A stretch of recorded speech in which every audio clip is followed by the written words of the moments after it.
السلام عليكم ورحمة الله تعالى وبركاته. موضوع حلقة اليوم اللي كيتسناو فيه المغاربة كاملين هو موضوع ملف فساد. هو موضوع أخطر ملف كنعتبرو أنا كاين في المغرب. عدة صفحات كتكلم عن الفساد اللي كاين في البلاد، كنتكلموا على رشوة ديال 40 ريال أو بالأحرى ديال 40,000 ريال أو بالأحرى ديال 4000 ريال. اليوم كنتكلموا على فساد ديال الملايير ديال السنتيمات اللي غيمشيو لهاد الناس. كنتكلموا على طرق جد متفننه وخطيره. الناس ولاو كيتفننوا باش يديو الاراضي ديال الناس وباش يسرقوا الناس، مع العلم على اننا اليوم بين يدينا مغاربه وفي نفس الوقت بين يدينا اجانب وبين يدينا ناس اللي هما مقيمين بدول اوروبيه وحتى هما بدورهم غادي يمشي ليهم ديالهم. بسبب شنو؟ بسبب الفساد اللي كيتكلم عليه ملك البلاد، واللي دائما ما يقول يجب محاربة الفساد ويجب أننا خاصنا نعطيو الحق لأمثال هذا السيد هذا، مع العلم على أنني أنا كندافع بدرجة أولى على المواطنين المغاربة ديالنا.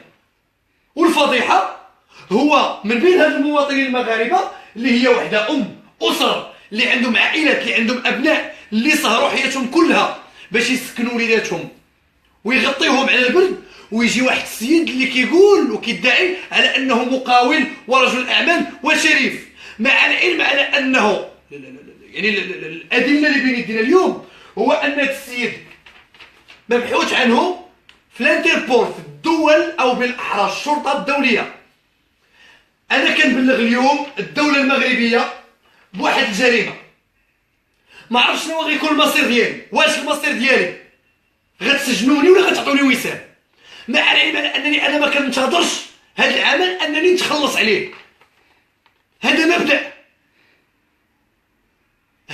مبدا ديال النضال. حنا كننضلوا مع هاد الناس باش يوصل الصوت ديالهم، وهذه رساله الى ملك البلاد، بحكم ان الملك كيوصيكم مرارا وتكرارا على الفساد وبالاخص على الناس اللي عندهم العقارات وعلى الناس اللي كيستغلوا العقارات وعلى الناس اللي كيمشيو ارض كتسوى الملايين والملاير وناس كتطبع ب 16,000 ريال. واليوم حنا بين يدينا واحد الموضوع اللي هو جد خطير، وانا كنتمنى من اي مغربي يبارطاجي الفيديو باش يوصل الى ملك البلاد. سينو الى ما وصلش للملك ولا ما وصلش لوزير العدل، هاد الناس ما يمكنش يتحل المشكل ديالهم. نعطيكم انا ابسط مثال. الناس اللي بين يديكم اليوم واللي كيف ما كنقول لكم عاوتاني، إيريك اللي هو غادي يجي عندي، إيريك اللي هو قاوري أجنبي يعيش هو والزوجة ديالو في المغرب، مشاو كباقي المواطنين مشاو شراو واحد البلاصة فين غيسكنوا في دار بوعزة بالقرب من حد سوالم. وانتوما كتشوفوا هنا البلان ما بين 15 الأسرة، 4 ديال الناس اللي كيحفظوا، وهاد الناس ما حفظوش ليهم. شكون هما هاد الناس اللي كتحفظوا ليهم نتوما؟ 4 الناس، مع العلم على اننا حنا نعلم جيدا ان ما بين هاد الناس مسؤولين او بالاحرى مسؤول في جماعه، لكن هاد العصا السحريه اللي عند هاد الناس، هاد الربعه اللي كتشوفوا فيهم دابا اللي كتشوفوا فيهم بالزرق، ها هما هادو اللي بالزرق كلهم يعني محفظين. وهاد الناس اللي بغاو يحفظوا ما بغاوش يحفظوا ليهم. واليوم كتقول لهم شركه اللي كيترأسها واحد السيد اللي مبحوث عنه الشرطه الدوليه، وانا كنقول لكم اللهم اني قد بلغت، كيقول لهم انه شراها وهما ديجا شارين. كيفاش هاد الناس شارين وهاد الربعه اللي محفظين تا هما شارين؟ هادو حفظوا هادو ما حفظوش، هادو غيبقاو ساكنين وهادو ما غاديش يسكنوا. هاد الربعه بغيناهم يعطونا غير العصا السحريه اللي هما حفظوا بها. راه كنتمناو من ان هاد الرساله توصل الى ملك البلاد، توصل الى وزير العدل.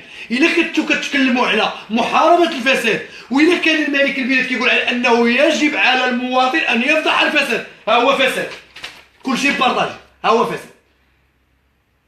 كتكلموا على انكم خاصكم تحاربوا الفساد، اذا اليوم بين يدينا تفضلوا بين يدينا مواطنين اللي كيعانيو. كنتمنى من كل شيء يوصل هذا الفيديو، اللي كيعرف شي مسؤول يوصلوا ليه ضروري هاد الميساج خاصو يوصل. علاش؟ لان هاد الناس شراو بكونطرا بعد مرور سنوات ديال كثر. شحال نتوما ساكنين؟ 15 عام. 15 عام كيجي واحد كيقول لهم راني شاري. امتى شريتي؟ هاد السيد امتى شرا؟ انا بغيت نعرف هاد السيد امتى شرا عباد الله. 30 عام. انت 30 عام اخويا او سيدي. اكثر او اكثر. هاد الناس شوف، لا شوف، كنتمنى من كل شيء يوصل هاد الفيديو. 50 عام هادي. واخا واخا. اذا غادي نمشيو عند اول واحد اللي هو الاسم ديالك اخويا. امين مفلح اخويا. ممكن اخويا امين تقول لنا شنو هو المشكل الحقيقي ديال هاد الارض ديالكم اولا ديال هاد البلاصه اللي ساكنين فيها؟ السلام عليكم. بعدا اخويا المشكل الحقيقي ديال هاد الارض هذا هو هاد السيد هذا اللي هو الاب ديالي محمد مفلح. اشترى ديك القطعه الارضيه من عند واحد السيد باع عليه. من بعد واحد المده ديال الوقت كيخدم كيضربها تماره العراق ديال كتافو باش شرا ديك القطعه الارضيه. كيخدم عند الناس وكيجني مطيشه وكيدير فلاحه داكشي باش العراق ديال كتافو باش شرا ديك القطعه الارضيه. من بعد كتجيه واحد الرسائل تبليغيه باش يخرج من هذيك القطعه الارضيه اللي شاريه هو ودار فيها المسكن ديالو وسكن فيها وليداتو اللي تزوجوا وولدوا وليداتهم تما كاينات. اذا هاد الناس كاملين ولاو غيتعرضوا للشارع. علاش؟ على قبل واحد اللوبي ديال العقار اللي ما عرف منين جايب فلوس ديالو، هو شافرها ولا الله اعلم منين جايبها وجاي كيستثمرها في هذيك البلاصه وكيستثمرها باش يدخل الفلوس على ظهور الناس الضعفاء اللي ما عارفينش، ما عندهم حيله، ما عندهم جهد، ما عندهم ما يديروا. كون كان عندهم فلوس هاد الناس هادو ولا كانت عندهم شي معرفه في الناس ديال الجماعه ولا كون كانت عندهم علاقات مع الناس المخلوضين كانوا غيسجلوا ليهم وغيحفظوا ليهم الكلمه ديالهم غيقولوها. واخا شحال من عام وانت ساكن الشريف؟ 50 عام. واخا ممكن تقول واحد الرساله يعني للراي العام اليوم الناس كيتفرجوا فيك. واخا بغينا نوصلوا واحد الميساج، واحد السؤال بغيت نسولو انا. هاد الناس ملي شراو وجا هاد السيد كيقول لهم انه شرا، بغيت نعرف انا واش هاد فين كان هاد السيد هذا اللي كيوثق لهم هاد الشيء هذا؟ واش ما كاينينش ناس كيبلغوا كيقول لي راه الناس ساكنين، راه الناس شارين، راه الناس عندهم كونطرا؟ شنو هي هادي؟ ممكن تكلم خذ راحتك. راه اخويا هاد العقد هذا دار في 86 1986. اذا هذه الكونطرا ديالك. اذا انتم كتشوفوا فيها هذه كونطرا. اذا كانوا هاد الناس شارين انتم كتشوفوا فيها هذه كونطرا ديال الناس باش ساكنين، اي الدليل القاطع. اللهم ان هذا منكر. مع العلم على ان دابا غادي نمر يعني ايريك اللي غادي نطرحوا عليه عده اسئله اللي صراحه رحنا يعني ما عرفتش شنو نقول. كيفاش واحد شرا واحد غيعاود يشري؟ فين كاين الفساد؟ انا بغيت نعرف الفساد فين كاين في هذه المساله، في هذا الموضوع بالضبط. ناس شارين قبل من 15 عام دابا وقبل من 30 عام ويجي واحد حتى 2013 ولا 14 ولا 10 ويقول لهم راني عاود شريت من عند نفس مول الارض. شكون اللي كيحمي هاد الناس؟ شكون اللي رخص ليه باش يشري؟ شنو كيتسمى اللي كيوثق ما بين الموثق؟ هاد السيد فين كان؟ بونسوار إيريك. Bonsoir. صافا؟ Ça va, ça va. إيريك الزوجة ديالو من الضحايا ديال هذا المشروع اللي كاين في دار بوعزة وبالقرب من حد السوالم. إيريك s'il vous plaît, présentez-vous. Voilà, donc j'ai 66 ans. Je suis né au Maroc. Je suis français, je suis suisse, donc de double nationalité. يعني عنده جوج الجنسيات، جنسية فرنسية وجنسية سويسية. Je vis à Darboisa depuis plus de 45 ans. Je suis surfeur et je surfe depuis plus de 45 ans. Je connais toute la communauté des surfeurs. Nous sommes des gens simples, les surfeurs. Nous aimons le sport, nous aimons la nature, nous aimons la mer. Et malheureusement, depuis quelques mois, nous sommes tombés dans une affaire incroyable. Ok, quel est votre problème? Le problème, il vient de cette lettre que nous avons reçue mi-mai. Donc c'est une lettre, c'est un torchon en fait, sans signature, sans cachet, avec une fausse adresse. On sait très bien où se cache cette société. Elle est au 39 boulevard Brahim Khattabi. Voilà où elle est. C'est même pas marqué là-dessus. Il n'y a pas de signataire, il n'y a pas de cachet, c'est une catastrophe. Donc ça augure de quelque chose qui va se passer très mal entre les deux parties. Quelles sont ces parties? Pour moi, c'est simple. Nous avons rapidement récupérer un certificat de propriété de cette société, qui s'appelle Afrique Moderne 3, et qui possède donc maintenant un titre, sur un titre mère qui était le 1679C de la famille Shahid Daoudi, Hadj Shahid Daoudi. D'accord? Nous, il s'agit du lot numéro 3. C'est un lot où le fils, Shahid Daoudi Shahib, est la personne avec qui nous avons tous signé des contrats identiques. Tous. 15 personnes qui avaient des contrats identiques sur ce terrain. D'accord. L'affaire, elle se résume à 3 chiffres. 3 personnes ont été menacées depuis l'obtention de ce titre par ce promoteur.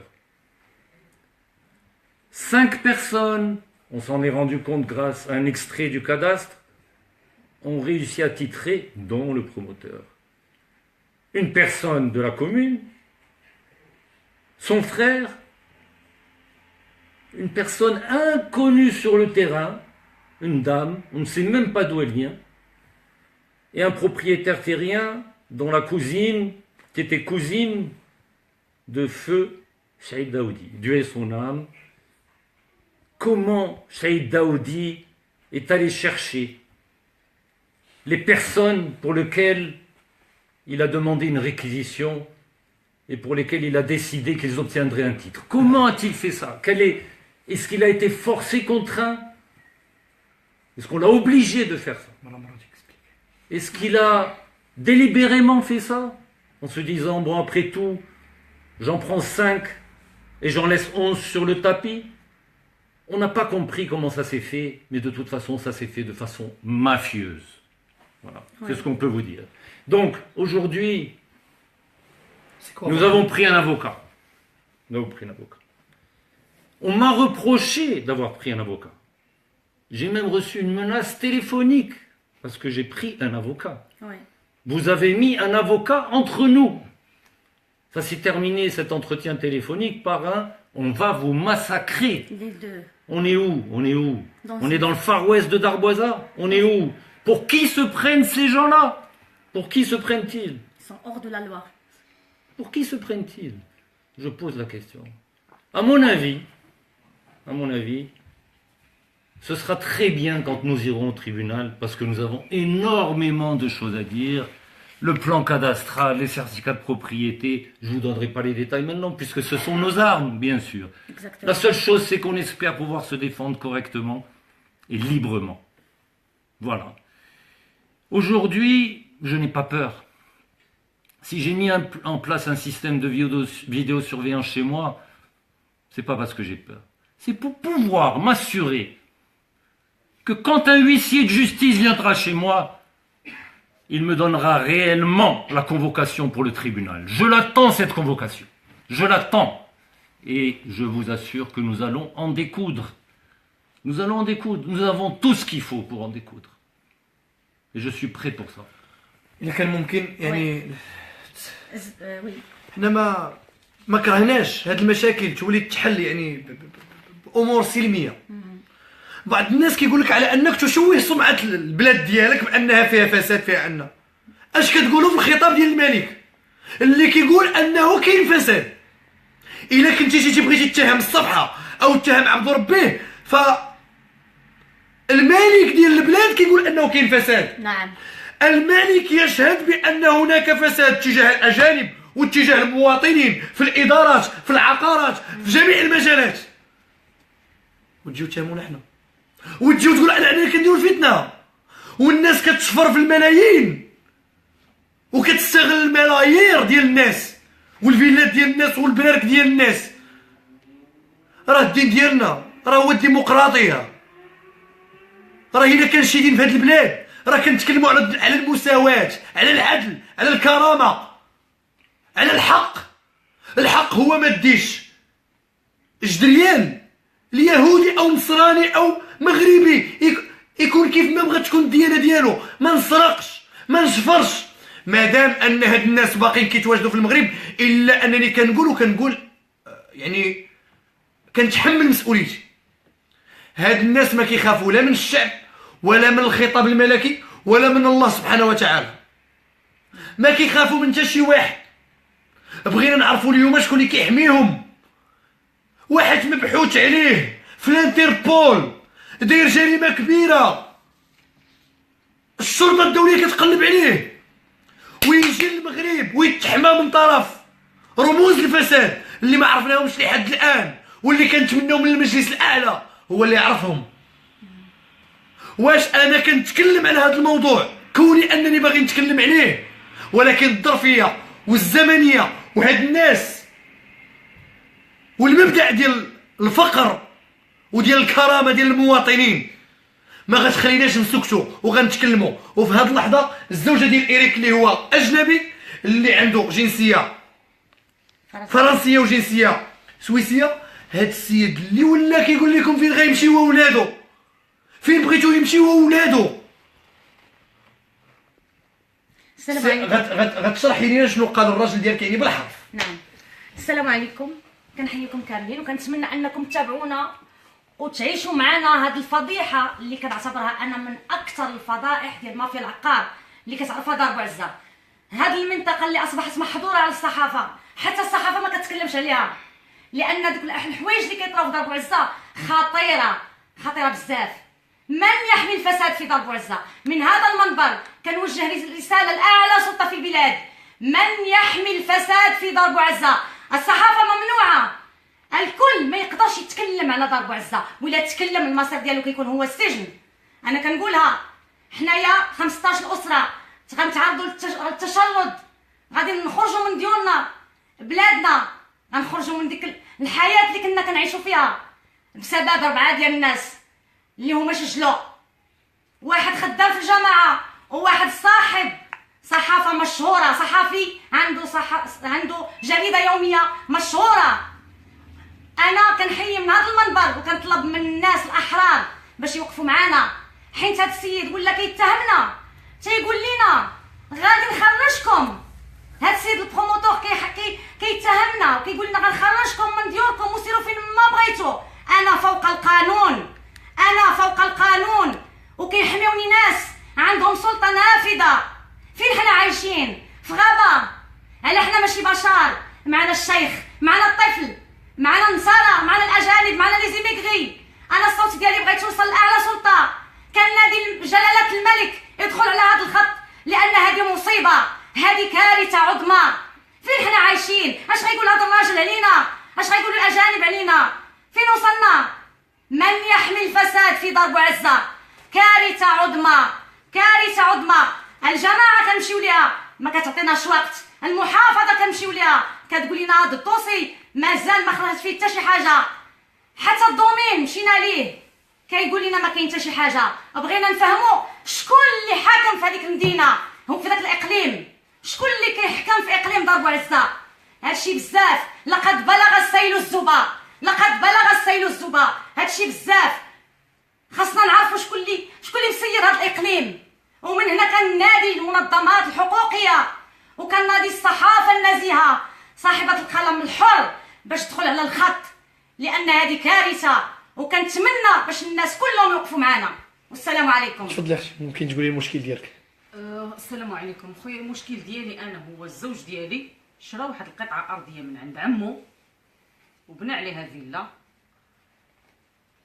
فجأة كنتفاجئوا مؤخرا ان هذا السيد سجل وحفظ وباع لهاد افريك مودرن 3، وحنا ما عندنا حتى علم بهادشي. كنتفاجئوا انه باع كل شيء. بارطاجي الفيديو خوتي، اي واحد كيتفرج الان كنشوف على انه كاينه واحد المشاهده ديال الناس اللي داخل يبارطاجي الفيديو. اي واحد ما غتخسر حتى شي حاجه. كنتكلموا على فساد كاين في البلاد، كنتكلموا على ناس بغاو يخرجوا من بلادهم، كنتكلموا على واحد السيد اللي هو اجنبي اللي هو امامكم. بغيت كلشي بارطاجي الفيديو، ما غتخسر والو. كاينه بارطاج في الجنب، كليكي على بارطاج باش يوصل هذا الفيديو الى اعلى سلطه في البلاد. كملي اختي. وزياده على هذا الشيء انا الزوج ديالي اصلا وريت تما في هذيك القطعه الارضيه، ولكن هذيك القطعه اللي عليها المشكل شراها من عند عمو. ما فهمتش انا كيفاش عمو غادي يدير، نساه تناساه، ما فهمت والو. شريفه تكلم. لا حول ولا قوه الا بالله. تكلم. انا عندي واحد المشكل. عندي دار وكانت كاينه ارض خاويه، كانت دايزه فيها طريق. فاجئنا هاد الطريق دازت لينا وسط الديور ديالنا، طلعت وسط الديور ديالنا، كمل. طلعت لينا وسط الديور ديالنا وحنا ما عندنا فين غنمشيو، الا ما عندنا فين غنمشيو. انا ارمله، عندي امي ما خدام عليا حتى واحد، عندي مريضه،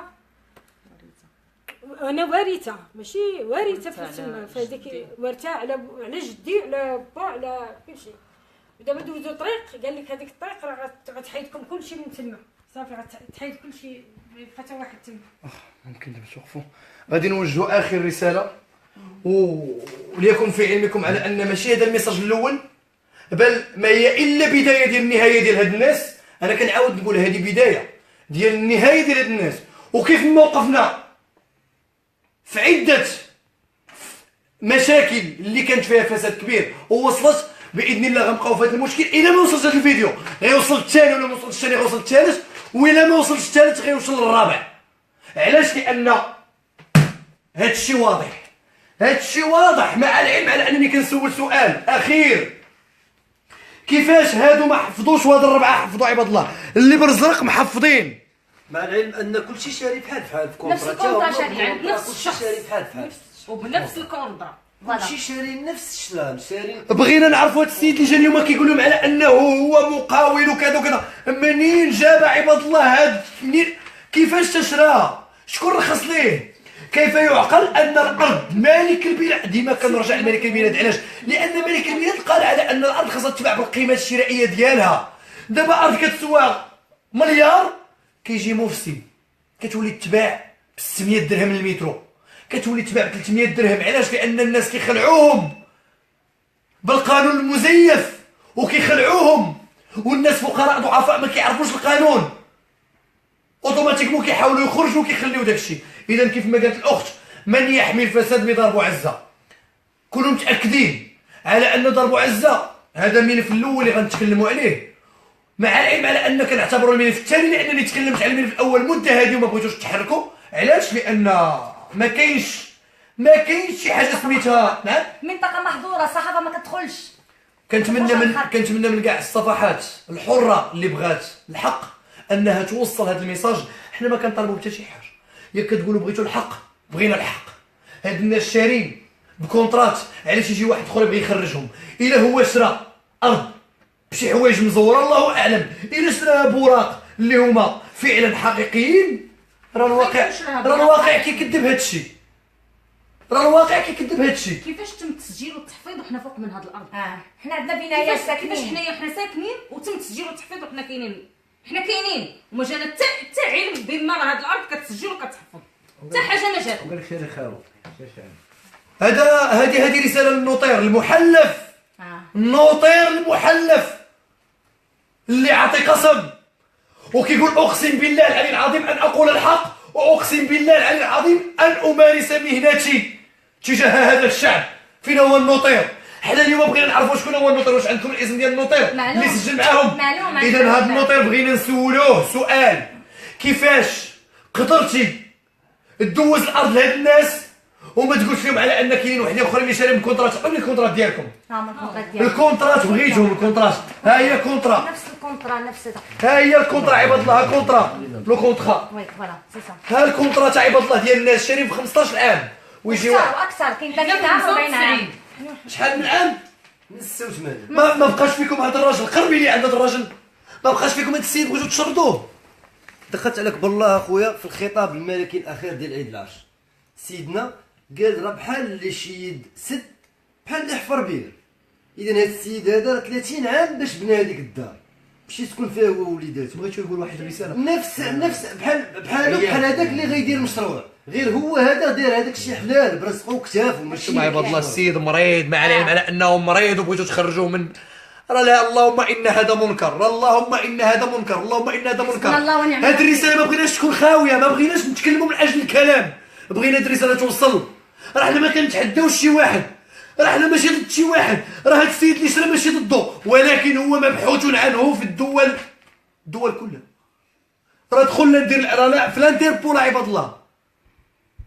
واش هاد الناس واش حقرتوهم واش ما عندهمش اللي يحميهم؟ الحقرة. مع العلم على ان هذا هاد الناس الحقرة هما الا جزء من باين. واحد الناس اللي مظلومين كثر في المغرب.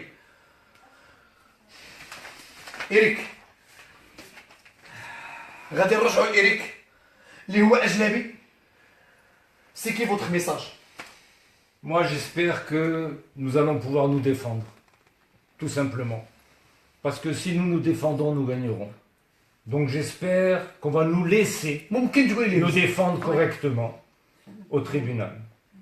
J'espère aussi que le message que j'ai adressé au ministre des RME, Abdelkrim Benati, que j'ai eu au téléphone la semaine dernière, aura son effet.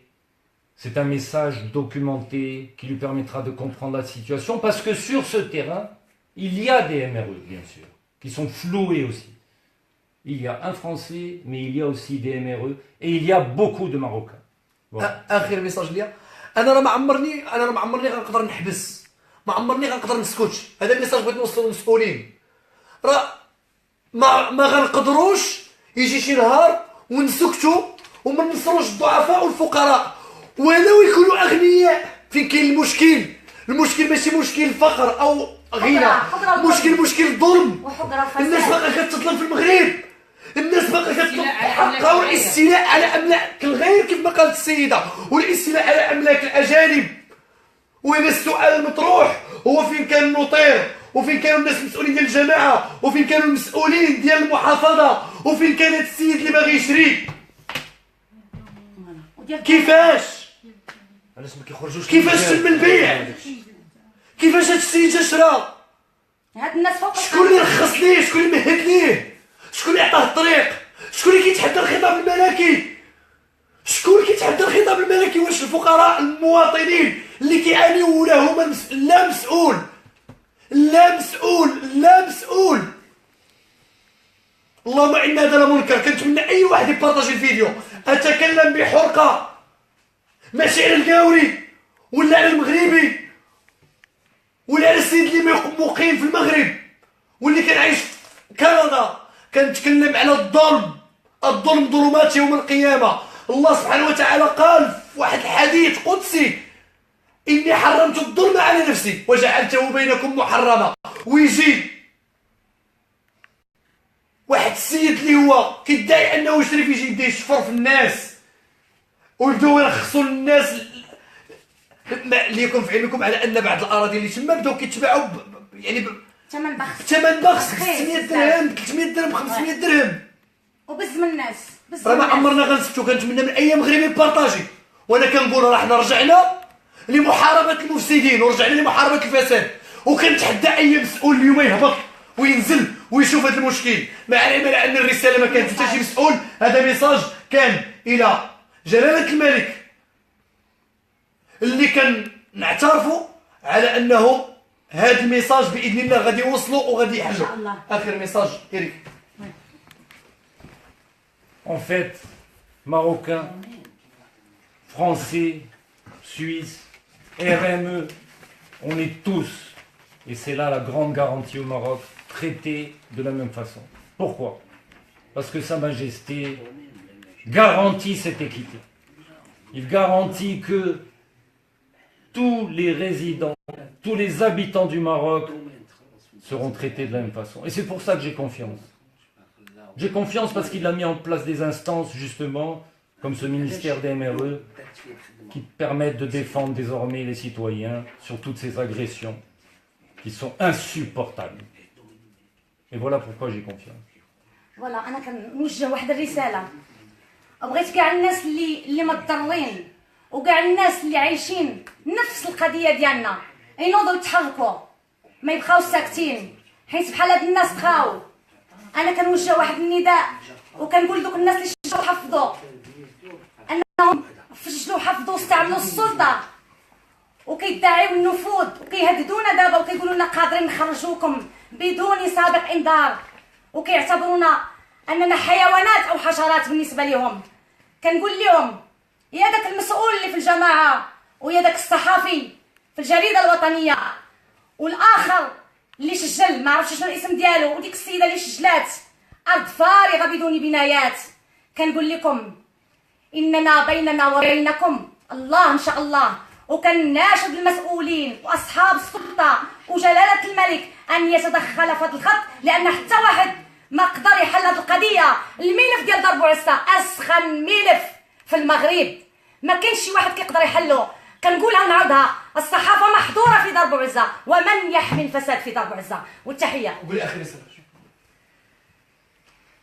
مشات لي الهضره. وشكرا. اخر رساله. انا كنطالب المسؤولين باش يحققوا في هذا الملف، نشوف هذا التسجيل والتحفيظ كيفاش تم. حتى حد ما دق علينا، لا مقدم لا شيخ لا قيد لا حتى شي حد ما دق علينا وقال لنا هذه الارض راه كتسجل وكتحفظ. واش عندكم شي اعتراض؟ تماما. اذا اخر رساله، كنتمنى من ان كلشي بارطاجي الفيديو اخوتي، كلشي بارطاجي هذا الفيديو. ملف فساد كاين في دار بوعزه بالقرب من حد السوالم او في طريق حد السوالم. الا كنتو كتحاربوا الفساد فكنتمناو انكم تخرجوا قبل ما يوصل الميساج للملك، لان هذه الرساله الاولى. الرساله الثانيه غادا تكون يوم غد، وحنا كنوعدكم وكنبشركم انه غيكونوا اكثر من 3 حلقات في السيمانه في هذا الموضوع، ما غنسكتوش حتى يوصل الميساج.